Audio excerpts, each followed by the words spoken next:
Thank you for joining today's video and watching on agility, a key characteristic moving forward for C-suite teams, for leadership mindset, a really important one. So what does it mean, and what is the big question, relevant question to you as a leader, a C-suite leader?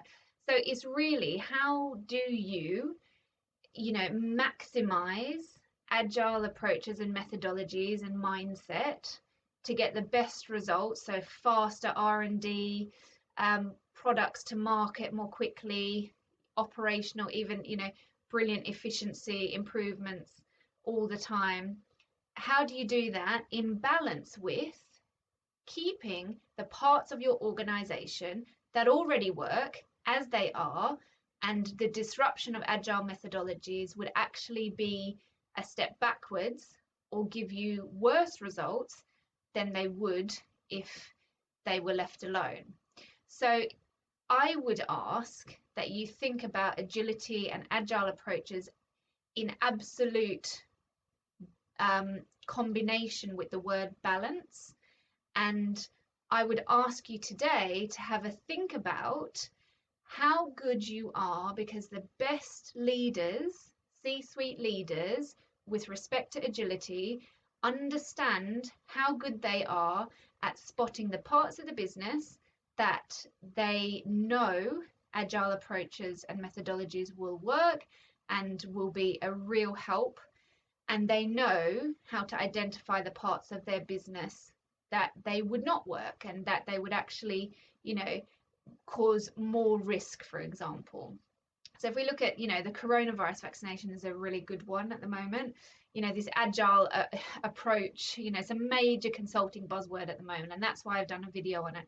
A lot of executives are switching off to the word agile, agility, and then there's a lot that are embracing, this idea in arguably quite a reckless fashion.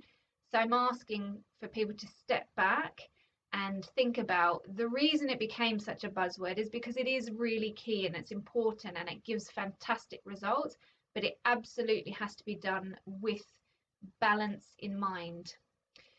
So if we look at, I was just about to say, the coronavirus vaccination is a great example. Normally it would take many years for a vaccination to come out. They're using agile approaches to get it to market more quickly. Now, customers will either be very happy about that, or does it pose more risk to the customer? Who knows? They've taken the approach that, that it's of benefit here.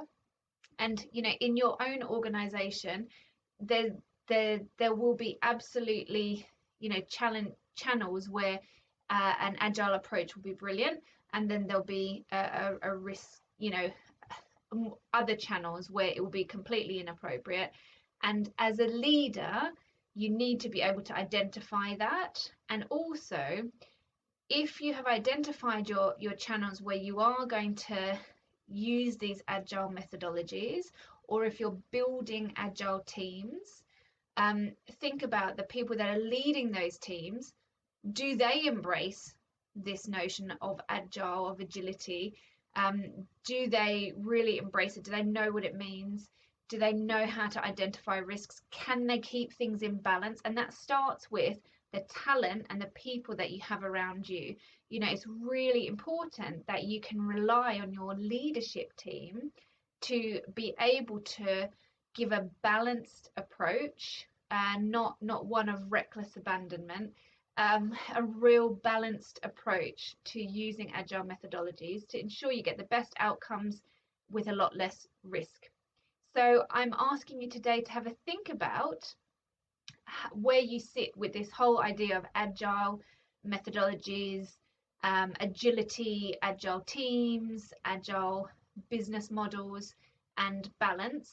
And look at your talent, your team, where do they sit? So have a really good think about what you have around you, and is that supportive of inevitably using more agile methodologies and techniques and approaches to get improvements in your organization and business, but with the balance that is required for the stability of the organization.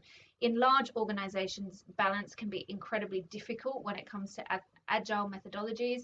In small organizations, if you get it wrong, it can be absolutely catastrophic. So, it's really key to think about agility and balance together. So that is my little nugget of gold for you today as a reminder. I'm sure it's past, come into your mind every now and again, but just to highlight it, for you today, so that you can take it away and have a really good think about it.